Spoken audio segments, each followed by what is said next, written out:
Stop. Just stop trying to be everything for everyone. Every time you bend, compromise, or overextend yourself, you're trading your potential for temporary approval. The truth most people won't tell you, the more you try to please everyone, the less anyone respects you, including yourself.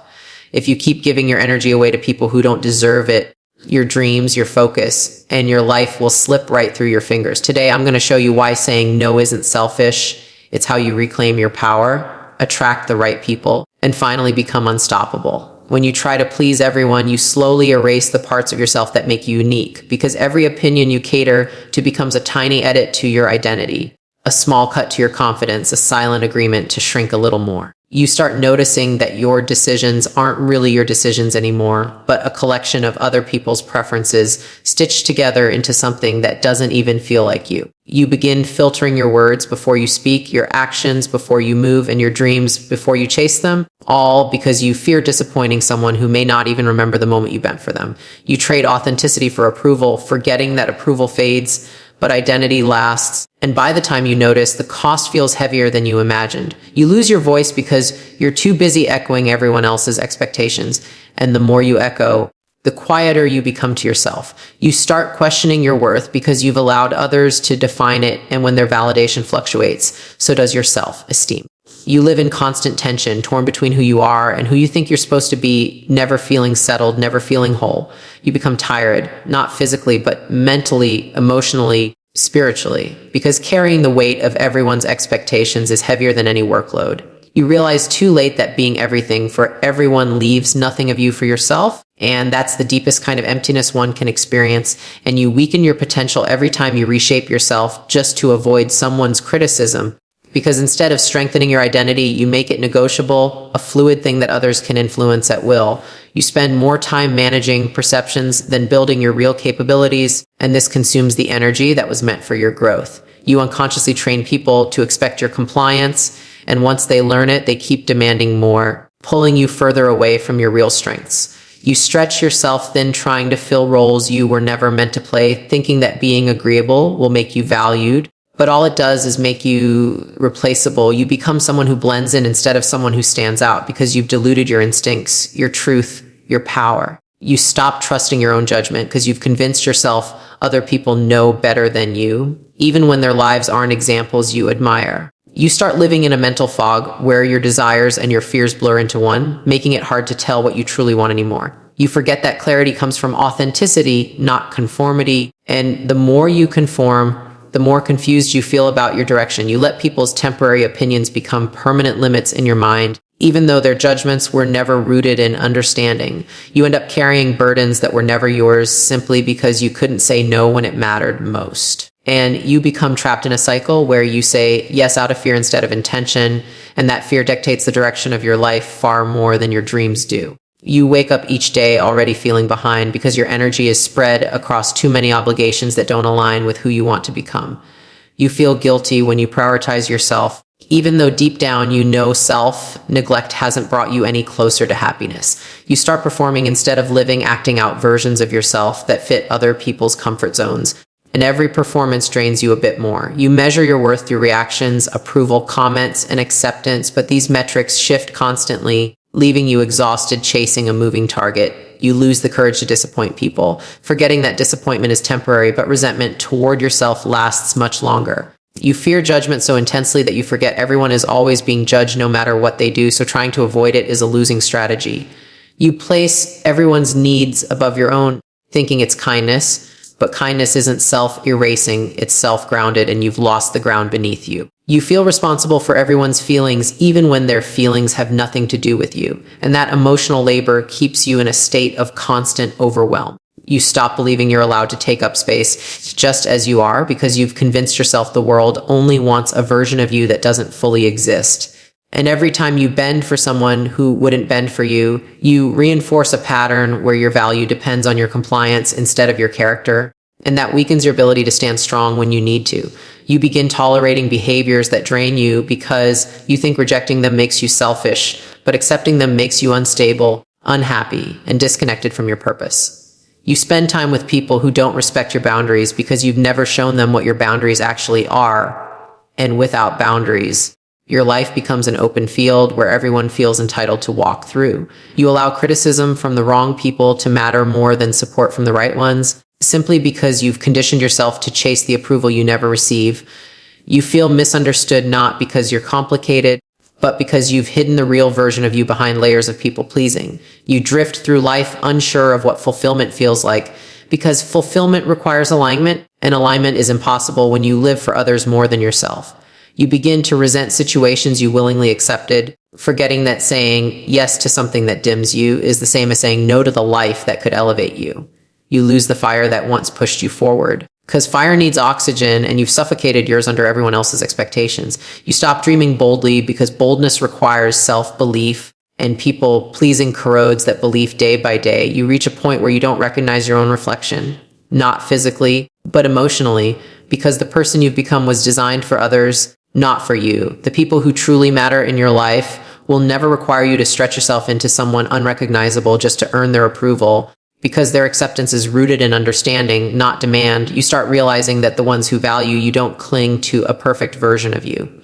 They appreciate the real version, even with the flaws, the uncertainties, and the boundaries. They don't measure your worth by how much you can give them, fix for them, or sacrifice for them, because they see you as a whole person, not a resource. When you stop breaking yourself into pieces just to make others comfortable, you begin to notice who leans in with respect and who pulls away with frustration. You start seeing the difference between those who love you and those who love the convenience of you. You become aware that genuine people aren't threatened when you grow, evolve, or stand firm. They are encouraged by it because it means you're becoming stronger. You also see that the ones who walk away weren't rejecting you. They were rejecting the loss of control they had when you used to bend. And the moment you stop stretching yourself thin, you finally make space for relationships that feel supportive instead of draining. Real connections require truth, not performance, and only the right people can meet you at that level of honesty. And when you stop trying to be everything to everyone, you create a filter that reveals who deserves access to your time, energy, and heart, because not everyone who wants you should have you. You start identifying the patterns of people who only show up when they need something, but disappear when you need support.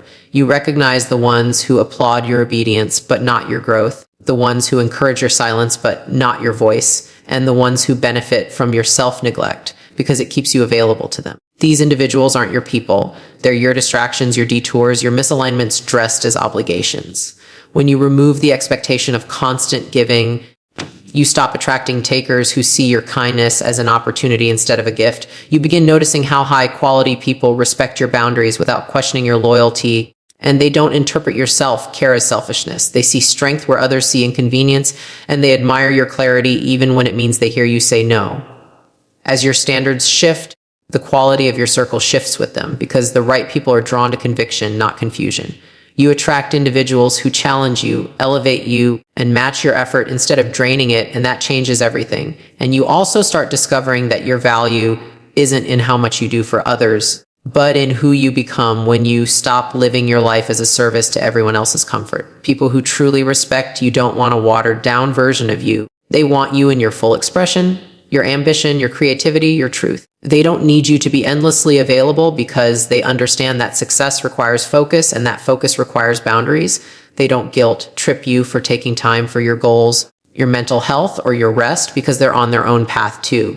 They admire your growth rather than compete with it, and they support your progress instead of feeling threatened by it.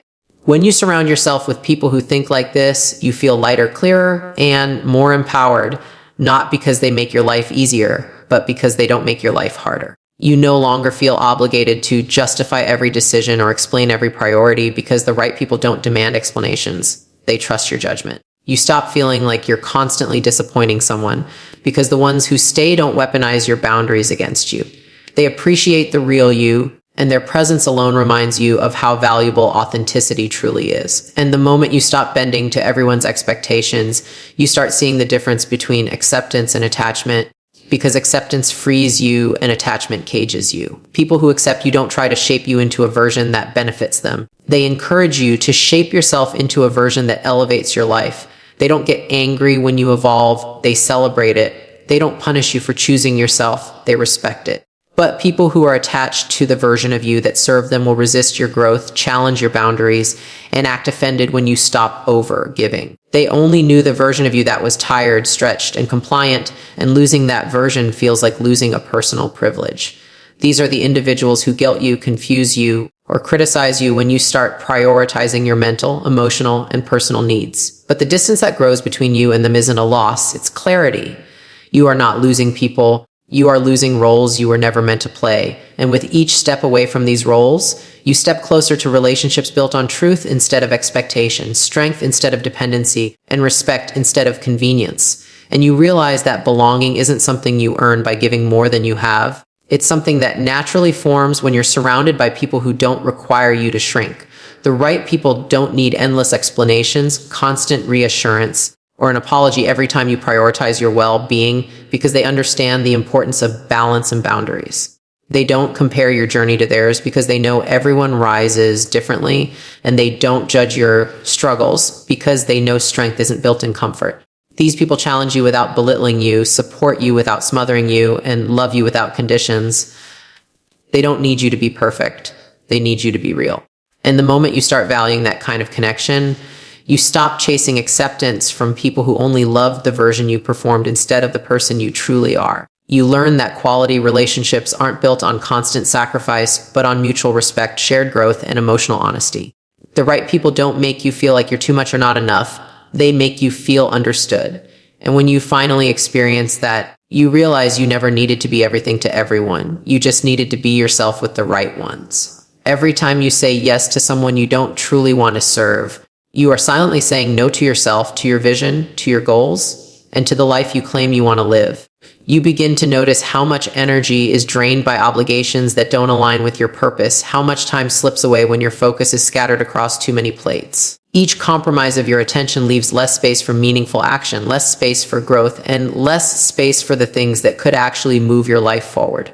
You feel busy but ineffective, productive but directionless, because scattered energy never produces real results. You may even convince yourself that being overcommitted is a badge of honor, when in reality, it's the fastest way to mediocre outcomes. You start to feel like a passenger in your own life, carried by other people's needs instead of steering toward your own aspirations. You realize that focus isn't a luxury. It's a requirement for growth, and distraction is your enemy, even when it disguises itself as opportunity. Each yes you offer to others without intention chips away at your potential, because energy is finite and focus is precious. And slowly, you understand that success is never about quantity, it's about depth, clarity, and alignment. And the scattered energy that comes from trying to be everything for everyone causes exhaustion that goes beyond physical tiredness. It penetrates your mental, emotional, and spiritual capacity. You notice that decision-making becomes harder, priorities blur, and momentum stalls because your mind is constantly being pulled in directions that don't serve your larger goals. You feel guilt for prioritizing yourself, even though neglecting yourself isn't nobility, it's self-sabotage. You begin to understand that distraction disguised as kindness is actually theft of your own potential. The world doesn't reward mediocrity dressed as service. It rewards clarity, action,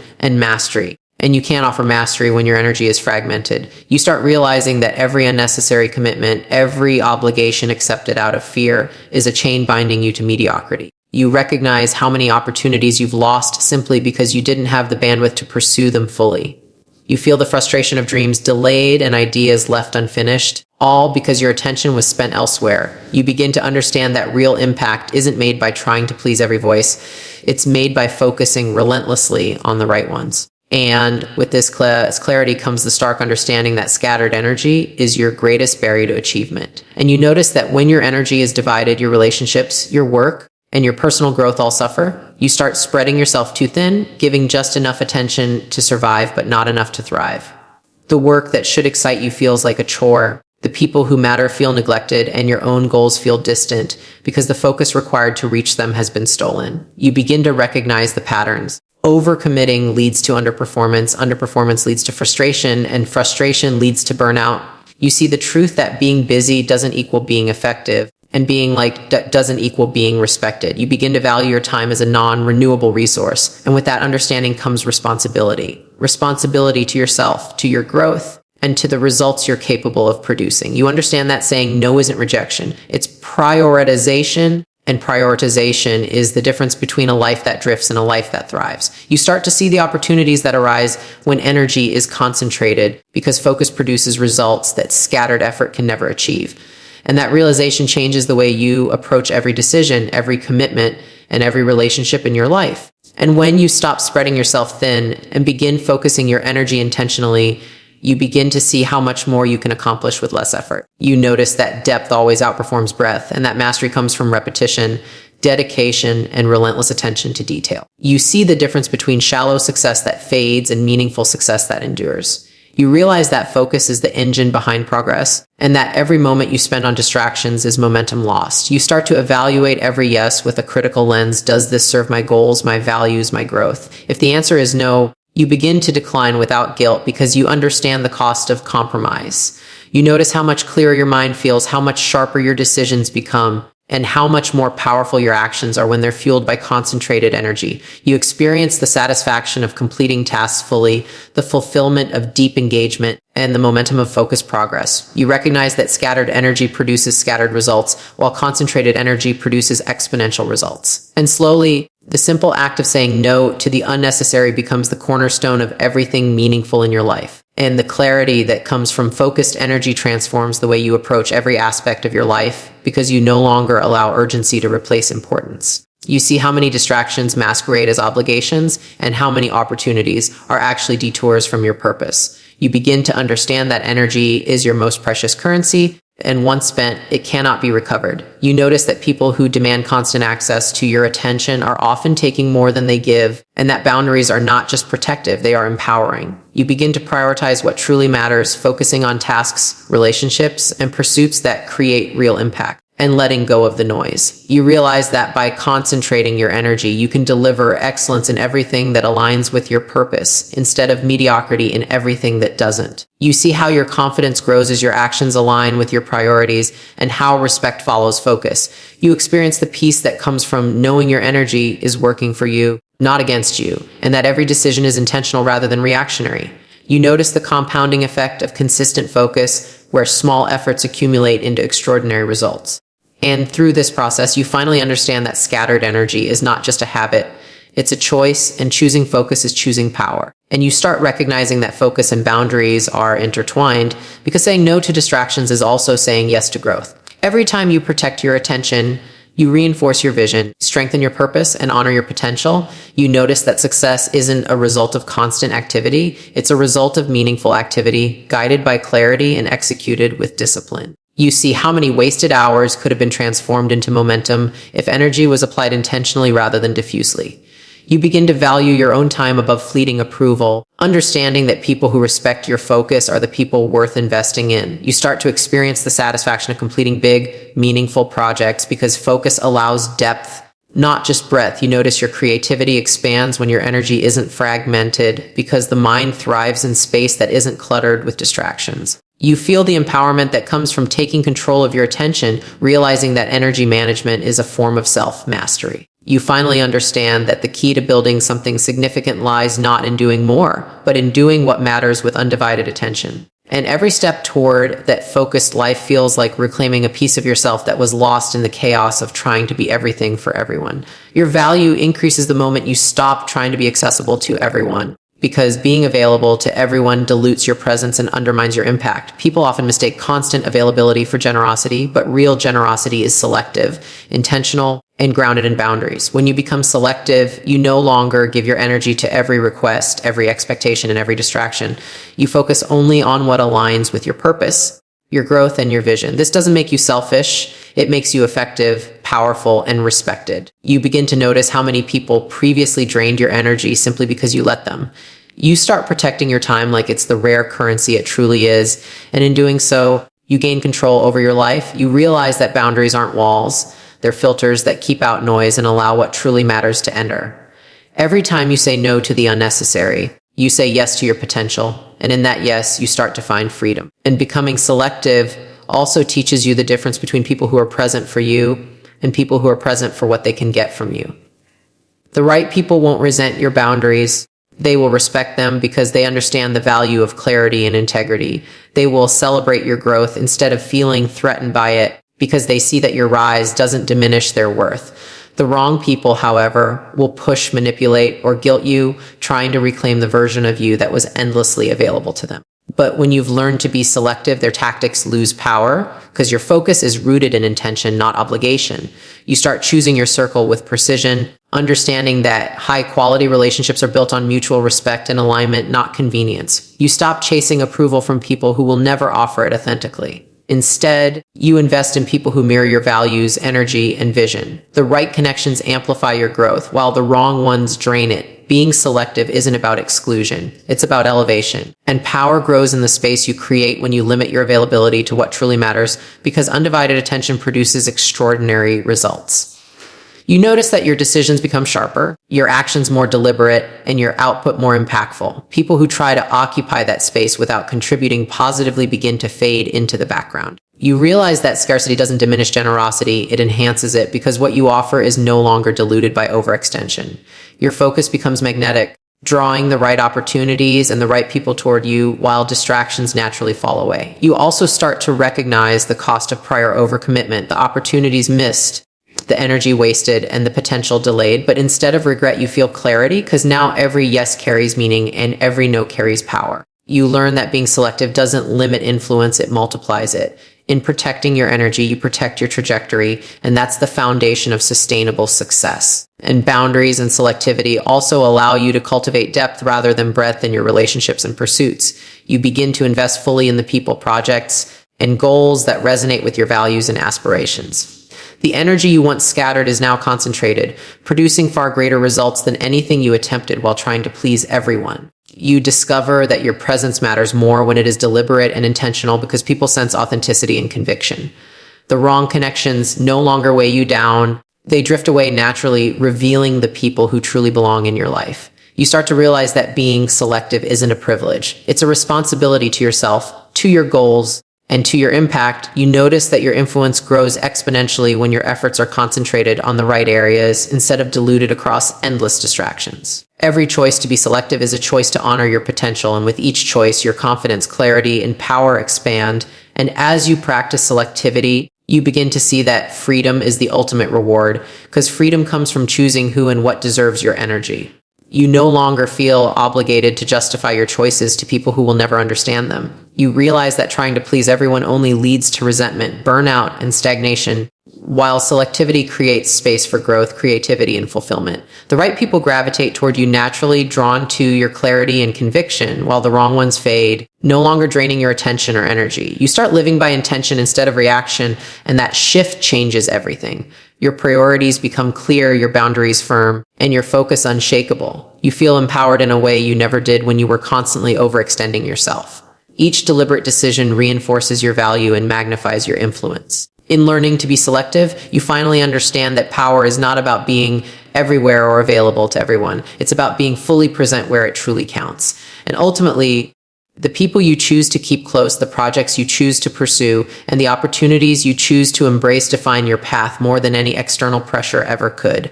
When you stop trying to be everything for everyone, you start becoming everything for yourself, the version of you that is authentic, empowered, and unstoppable. You realize that influence, impact, and fulfillment are cultivated through focus, intentionality, and discernment, not constant availability or people-pleasing. By setting clear boundaries and practicing selectivity, you allow your energy to flow toward what matters most, amplifying your potential and creating meaningful results. You also inspire others to operate at their best, because people are drawn to clarity and conviction, not compromise and exhaustion. You notice the exponential effect of prioritizing what truly matters, because your presence in the right spaces carries more weight and power than scattered effort ever could. You become a magnet for the right relationships, the right opportunities, and the right experiences. And the ultimate truth becomes clear. You can't be everything to everyone, but you can be everything in the areas that matter most. And that is where true power and fulfillment are born.